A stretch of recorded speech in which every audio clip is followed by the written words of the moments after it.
જય સ્વામિનારાયણ. બ્રહ્મ સ્વરૂપ પ્રમુખ સ્વામી મહારાજ જીવન ચરિત્ર ભાગ 12. આજનું વાંચન. સાજા માંદાને રાખે સંભાળ.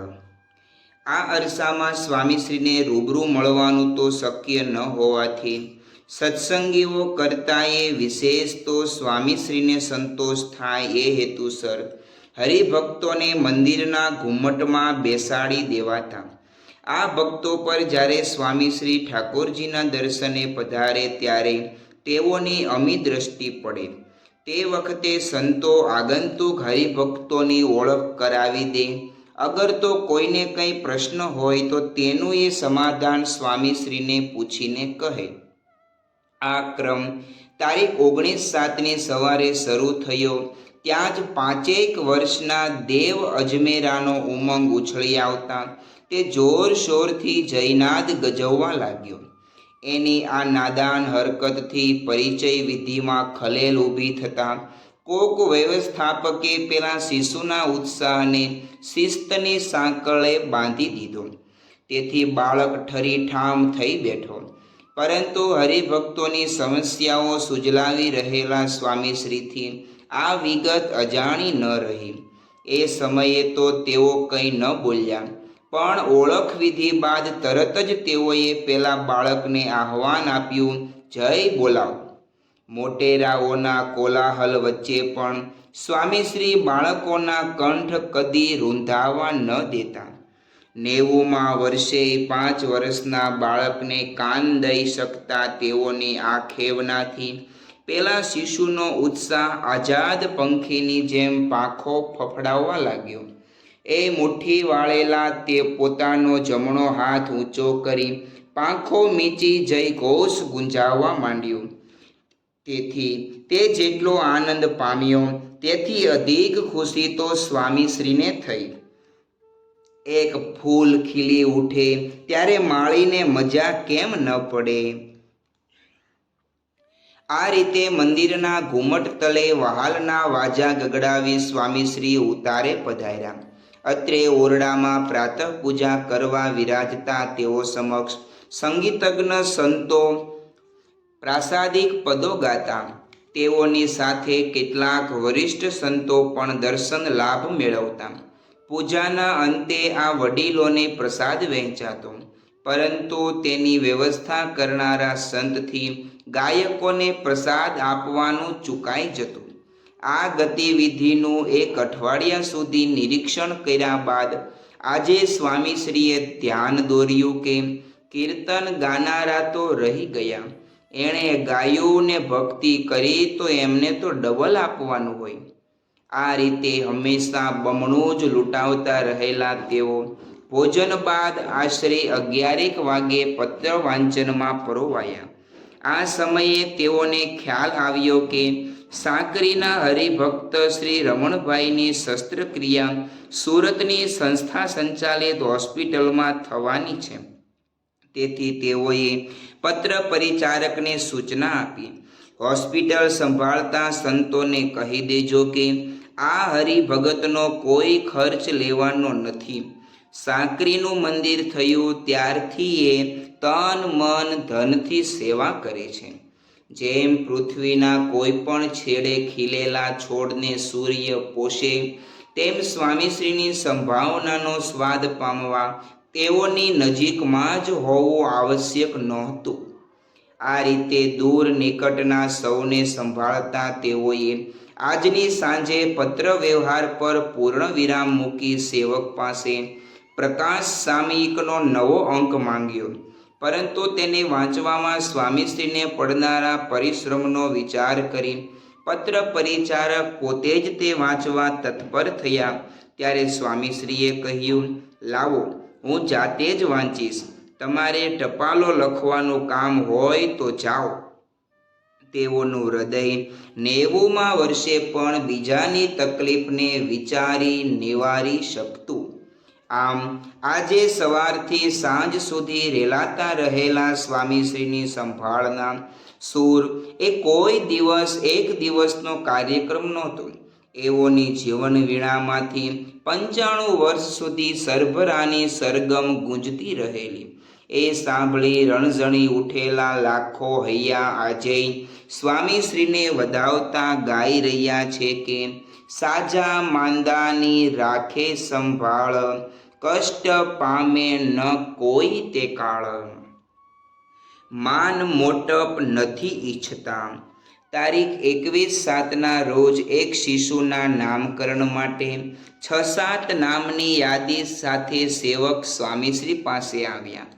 ડ કે હ થી શરૂ થતું નામ પાડવાનું હતું, પણ તે અંગે તૈયાર થયેલી સૂચિ બહારનું જ નામ સૂચવતા સ્વામીશ્રીએ કહ્યું, હરિકૃષ્ણ નામ રાખજો, એમાં ભગવાનનો સંબંધ છે. આમ પોતાની પ્રત્યેક ક્રિયાને ભગવત સંબંધથી સુવાસિત રાખતા તેઓએ આજે એક ઉપયોગી માર્ગદર્શન આપતા જણાવ્યું, ભગવાન કરતા હરતા છે જ, પણ એ જ ભગવાન આપણામાં રહીને પ્રેરણા આપે છે અને કામ કરાવે છે.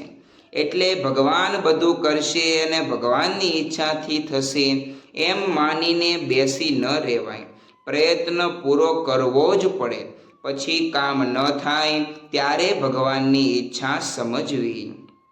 સ્વામીશ્રીની પ્રત્યેક સમજણ આડઅસરની એઠથી અભડાયા વિનાની જોવા મળતી. તેથી પ્રતિપળ ભગવાનને જ કરતા હરતા માનનારા તેઓ કદી પ્રમાદી બન્યા નહોતા. તો પ્રચંડ પુરુષાર્થથી અશક્યને શક્ય કરનારા તેઓમાં ગર્વ ઘમંડ પણ જોવા ન મળતા. એટલે જ તારીખ 23/7ની સાંજે 7:00 વાગ્યે સ્વામીશ્રીના મનમાં એક પ્રશ્ન ઉદ્ભવ્યો. આ સમયે પ્રકાશ સામયિકના વિશેષાંકમાં ભુજના ભૂકંપ વખતે સંસ્થા દ્વારા થયેલી સમાજ સેવાનો ચિતાર છપાયેલો. તે જોઈ થોડી વાર વિચાર કર્યા બાદ સ્વામીશ્રીએ પત્ર પરિચારકને પૂછ્યું, આ વખતે પ્રકાશમાં કચ્છના ભૂકંપની સેવાઓનું લખાણ છે, તો એ વિગત તો જ્યારે ભૂકંપ થયો તે વખતના અંકમાં આવી ગયેલી. આમાં ફરી શા માટે લીધું હશે? માટે તમે પૂછજો કે મહત્તા વધારવા લીધું છે? જેઓના આંખ કાન એકવાર પણ પોતાના યશોગાન વાંચવા સાંભળવા રાજી ન હોય એવા સ્વામીશ્રીને પોતાની પ્રસિદ્ધિના પડઘા તો કેમ પરવડે? તેથી તેઓએ આ બાબતે અમદાવાદની અક્ષરપીઠમાં ફોન જોડવા જણાવ્યું. ત્યારે ત્યાંથી અક્ષરવત્સલદાસ સ્વામીએ સ્પષ્ટતા કરી કે આ વિશેષાંકમાં તો સ્વામીશ્રીના જીવનમાં આવેલી 1108મી પૂનમ નિમિત્તે તેઓએ અત્યાર સુધી કરેલા કાર્યોની સ્મૃતિ કરી છે. એમાં મહત્તા વધારવાનો હેતુ જ નથી.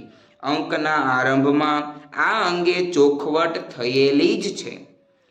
આ ખુલાસો સાંભળી સ્વામીશ્રી હાસ અન્નમ્યા. પ્રસાર માધ્યમોમાં આયોજનપૂર્વક પોતાની પ્રસિદ્ધિના પડઘમ વગાડતી રહેનારી જગતની જમાતથી તેઓ કેટલા નોખા અનોખા હતા. રહે ગમતું ભગવાનનું.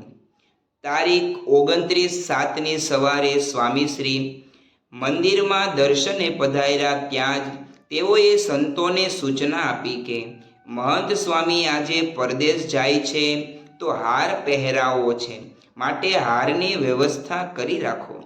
આ સ્નેહભાવ સાથે મહંત સ્વામીને વિદાય આપનારા સ્વામીશ્રીના સ્વાસ્થ્યની રોખ તારીખ 30/7ની સવારથી પલટો મારતી જણાય. આ સમયે 11:00 વાગ્યે તેઓ ભ્રમણ પૂર્વે બાથરૂમમાં પધાર્યા. ત્યાં જ બ્લડ પ્રેશર અચાનક નીચું થઈ જતાં તેઓના શરીરમાં અશક્તિ વ્યાપી ગઈ. તેથી તેઓને એક સ્ટૂલ પર બેસાડી દેવાયા. અહીંથી થોડી વારે તેઓને ઓરડામાં લઈ જઈ પલંગ પર પોઢાડવામાં આવતા કેટલાક સમય બાદ સ્વામીશ્રીનું બ્લડ પ્રેશર રાબેતા મુજબનું થયું. પરંતુ તારીખ 31/7ની સવારે તબિયતનો લય પુનઃ ખોરવાયો. આજે તો સ્વામીશ્રીને ઉબકા આવતા સવારનું ભોજન થોડું ઠેલાયું. વળી તેઓએ છેલ્લા 7 દિવસથી કંદડી રહેલા કેળના દુખાવાનો ઘટસ્ફોટ પણ આજે કરતા આ પીડામાં રાહત આપવાના હેતુસર કમરપટ્ટો બાંધવામાં આવ્યો. આ રીતે સ્વામીશ્રીને પલંગ પર જ ઓઠીંગણ તૈયાર કરી લગભગ 11 વાગ્યે જમવા બેસાડ્યા. પણ અંદરથી સતત ઉબકા આવતા હોય એવું અનુભવાતા તેઓ માંડ થોડું જમી શક્યા. આવી જ પરિસ્થિતિ રાત્રિ ભોજન વખતે રહેતા તબીબે પૂછ્યું, સ્વામી, દવા આપ્યા પછી ઉબકા તો ઓછા થયા ને? જરા પણ નહીં. આટલું કહેતા સ્વામીશ્રીએ વાળુનો વીંટો વાળી દીધો. આમ તેઓને આજે ઉપવાસ કર્યા જેવી જ પરિસ્થિતિ થઈ રહી. એને અનુસરતા આવેલા તારીખ 1/8ના દિવસે પણ સ્વામીશ્રીના સ્વાસ્થ્યની ગાડી ખોળંગાતી જ ચાલી. ભોજન પ્રત્યે તેઓની અરુચિ યથાવત રહી. એમાં વળી રાત્રે 8:30 વાગ્યે ગોળી ગળતા જ થયેલી ઉલટીથી તેઓ જેટલું જમેલા તેટલું બહાર આવી ગયું. તેથી થોડી ક્ષણો માટે તો ભોજન કક્ષમાં સન્નાટો છવાઈ ગયો. છેવટે મીઠાના પાણીથી કોગળા કર્યા બાદ સ્વસ્થ થયેલા સ્વામીશ્રીને ડૉક્ટર કિરણભાઈએ વિનંતી કરી કે બાપા, આપ હવે ભોજનમાં થોડી રુચિ દાખવો. પણ ખાવામાં જ કેટલી તકલીફ થાય છે એ આ જોયું નહીં? જે મરતા હોય એવા પણ આપણી કૃપાથી જીવતા થયા હોય એવું અમે નજરે જોયું છે. તો આ ઉલટી મટાડવી એ ક્યાં બહુ મોટી વાત છે? બધું ભગવાનના હાથની વાત છે. તોય જમવામાં કંઈ રુચિ થાય એવું કરો. રુચિ રસ્તામાં પડી છે? આ તો બધું ભગવાનનું કર્તવ્ય છે. મહેનત કરીએ પણ ભગવાનની ઈચ્છા સિવાય કશું થતું નથી. અમને આશા છે કે જરૂર સારું થઈ જશે. નિરાશ થવાની જરૂર નથી, એ તો બરાબર છે. હવે તો ડૉક્ટર તરીકે અમારી આબરૂનો સવાલ છે. એટલે ગમે એમ કરીને સાજા થાઓ. સાજા થાઓ ને માંદા થાઓ એમ કહેનારા ડૉક્ટરોએ કેટલા જતા રહ્યા. સાજા થવું એ કંઈ ડૉક્ટરના હાથમાં છે? બધું ભગવાનના હાથમાં છે. કેટલા દિવસમાં જમવાનું ચાલુ કરશો એ કહો. આપણા હાથમાં કંઈ છે? ભગવાનની ઈચ્છા. આટલા દિવસથી દવા આપ કરો છો પણ અસર તો થતી નથી. એટલે બધી ભગવાનના હાથની વાત છે. ઉપચાર કરવો પણ ભગવાનની ઈચ્છા હોય એમ થાય એમ માનવું. ચાલો હવે બેઠા બેઠા આ કરીએ ને તે કરીએ એમ વિચારો થાય એના કરતાં સૂઈ જઈએ. અંદરનું ચક્ર બગડ્યું છે, પછી બીજું શું થઈ શકે? બધું ભગવાનના હાથમાં છે. સ્વામીશ્રી બોલ્યા. તબિયતના તૂટતા તાલમાં પણ તેઓનો ઈચ્છાનો સૂર તો કદી ન તરડાતો ન ખરડાતો. એ શીખ્યા જ નથી. તારીખ 1/8ની રાતથી સ્વામીશ્રીએ મંદવાડનું પ્રકરણ પુનઃ ઉગાડી નાખતા આજની અડધી રાત્રિથી તેઓને શરૂ થયેલા ઝાડા રાતભર ચાલ્યા.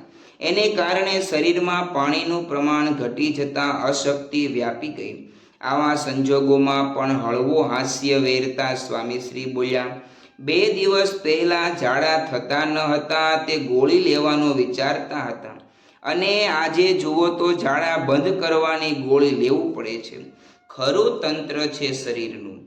આ ગમ્મત સાથે તેઓએ રાત્રે 3 વાગે અંતેવાસીઓને કહ્યું, તમે લોકો થાક્યા હશો, તમે સૂઈ જાઓ. તેઓ પોતાની કાયા કંતાતી હોય ત્યારે પણ અન્યની કાળજી લેવાનું ન ચૂકતા. આ પારમાર્થિક ભાવના સાથે રહેતા તેઓને પરોઢિયે સુવાણ થતાં આંખો મળી. પરંતુ તારીખ 2/8ની સવારે તેઓ જાગ્રત થયા ત્યારે મુખ અત્યંત શ્રમિત જણાતું હતું. સ્વર પણ શિથિલ થઈ ગયેલો. આવી પરિસ્થિતિમાં સ્વામીશ્રી સ્વયં પ્રાતઃ પૂજા કરી શકે એમ ન હોવાથી તેઓ વતી કોઠારી ભક્તિપ્રિયદાસ સ્વામીએ પૂજા વિધિ કર્યું.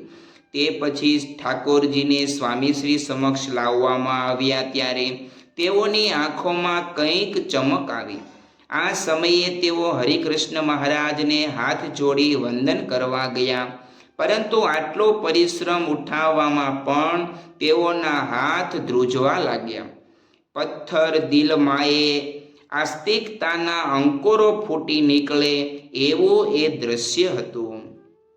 આ રીતે 3-4 મિનિટ સુધી અનિમિષ નયને ઠાકોરજીને નિહાળી રહેનારા સ્વામીશ્રીને ત્યારબાદ આદુયુક્ત લીંબુ પાણી ધરવામાં આવ્યું, પરંતુ તેનો એક ઘૂંટડો પીધો ત્યાં જ તેઓ વધુ પીવા અંગે અરુચિ વ્યક્ત કરવા લાગ્યા. છતાં સૌએ ધીરે ધીરે 1 પ્યાલા જેટલું તો આ પ્રવાહી પીવડાયું જ, કારણ કે તે શક્તિ માટે જરૂરી હતું. આ વખતે સ્વામીશ્રીના શરીરમાં સહેજ તાવ પણ જણાતા ડૉક્ટરે કહ્યું, હવે આડા પડીએ. આડા તો કોઈ દાડો પડ્યા જ નથી, એ શીખ્યા જ નથી ને. શબ્દનો આ શ્લેષ કરી સ્વામીશ્રીએ સૌને હસતા કરી મૂક્યા, સ્વયં પણ હસી પડ્યા. તે સમયનું તેઓનું બોખું મુખ અને જાડા કાચના ચશ્માથી શોભતો ચહેરો કષ્ટમાં પણ સ્વામીશ્રીની આંતરિક સ્વસ્થતા સૂચવી ગયા. તેઓની આ સ્થિરતા વિશેષ તો ત્યારે ઝળકી રહી જ્યારે આવા દુઃખ દર્દ વચ્ચે પણ તેઓએ જણાવ્યું, ટપાલવાળા સંતને બોલાવો ને, બેઠા બેઠા પત્રો સાંભળીએ. સ્વામીશ્રીનું હૈયું માંદગી માએ આશ્રિતોની સંભાળ લેવા થનગની રહેલું. શ્રી સ્વામિનારાયણ ભગવાનની જય. આગળનું વાંચન આવતીકાલે કરીશું. ત્યાં સુધી સર્વે હરિભક્તોને જય સ્વામિનારાયણ.